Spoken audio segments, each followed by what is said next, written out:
In this video, we have the patch 5.07 tier list. What's going on, ProGuides family? It's your host, Sergeant Frost. There are less than 2 weeks left in Act 2, and with this new patch, we will be bringing you the last tier list of this act. There were quite a few agent changes this week, so the tier list will be shifting quite a bit in terms of mid-tier rankings. Also, before we jump into the S tier, we wanted to announce that AIM Labs has just developed a top-quality tracker called Valorant Stats Center. It analyzes your games with data only pros had access to in the past. Not only that, Stats Center includes valuable metrics like trade kill percentages, economy management, and even a new metric called delta damage that tracks your impact. So if you want access to revolutionary data, make sure to click the link in the description and download AIM Labs' new Valorant Stats Center today. At the top of the S tier this week for 2 patches in a row, we have Fade. Fade is doing it all as an initiator right now. She's proving to be more useful than Sova on medium to smallerish maps in terms of info gathering. And she's a great skirmishing initiator because of the built-in crowd control she has with the abilities in her kit. A good Fade can do a bit more than most initiators inside of a team comp, and what I mean by that is that not many agents can play really well on both sides of the map. Fade likes to focus on info gathering and scouting when on attack, and she specializes in sight denial with her abilities when she's on defense. She's the queen right now in the Valorant meta and will probably still be for time to come. At this point, I don't think that the dapper Frenchman will ever leave the S tier anytime soon. All jokes aside, Chamber stays in the S tier and for good reason. The devs keep trying to hit him with nerfs to bring his jack-of-all-trades usefulness down, but the true nature of his kit allows really good players to do so much more with the agent. I mean, not many agents have a hybrid playstyle of sight-denying Sentinel and mobile duelist all in one.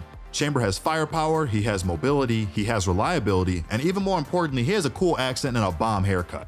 I mean, what more could you want from an agent that appears in most ranked games since he's been released? Only one shift is happening in the S tier this week, and it's Viper, swapping a spot with KO in the S tier. So why is Viper back up to S? Well, she is pretty much a staple in the meta, and she has 5 usable meta maps currently.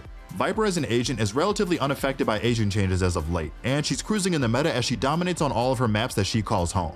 A good Viper can be the difference between winning and losing a map like Breeze, and that's why Viper's importance in the current meta has brought her back into the S tier. KO is taking a bit of a fall into the A tier this week, but it's nothing major to worry about. The main reason he's being demoted is because of his flash change. KO takes a small hit with these flash changes, because in solo queue, most players rely solely on right-click flashes, which have been nerfed quite a bit. The equip time and flash duration hurts his reactive play, which a lot of players depend on when using his flashes in a pinch.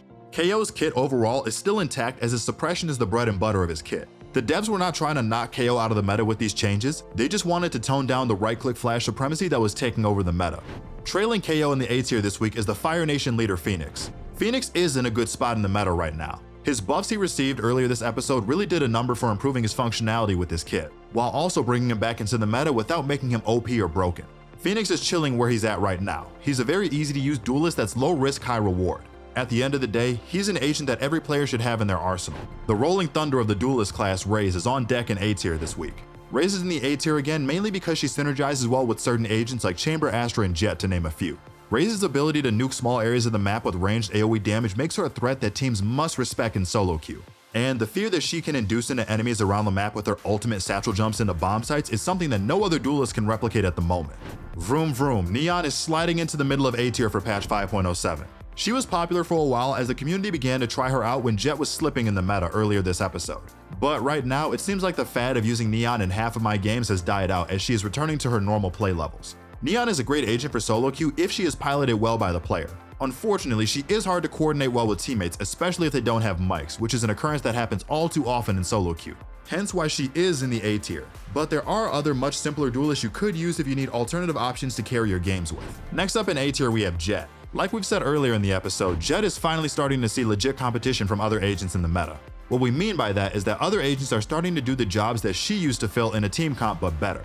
Chamber is now the resident ultra-safe mobile sniper, Raze and Neon are the ultra-fast snappy duelists that use their abilities to break into bomb sites, etc. Jett is still a good duelist in her own right, there's just a bit more variety now in the meta that allows other agents to have a turn in a ranked team comp. Sova is hanging on by a thread in the A tier for now, but it is safe to say that the other initiators have dethroned him a bit in the meta. Since the introduction of Fade, Sova has taken a backseat as the premier info gathering initiator. Plus, the meta at the moment favors brawling initiators right now anyways, which Fade, KO, and Sky all do much better than Sova. He still has a place on the big maps Breeze and Icebox for info gathering, but outside of those maps, he's not a real priority for most teams anymore. Closing out the A tier is Omen. It's October, so it's finally his month. Halloween jokes aside, Omen is no joke in the current meta. He's a reliable smoker who can fend for himself since he has a flash and mobility built into his kit. He's a stable controller that can be used on most maps currently too. However, we now know that the newest upcoming agent will be a controller, so let's see if he can stay a priority in the meta post the launch of the new agent coming soon. Yoru is getting a promotion as he is now at the top of the B tier with patch 5.07.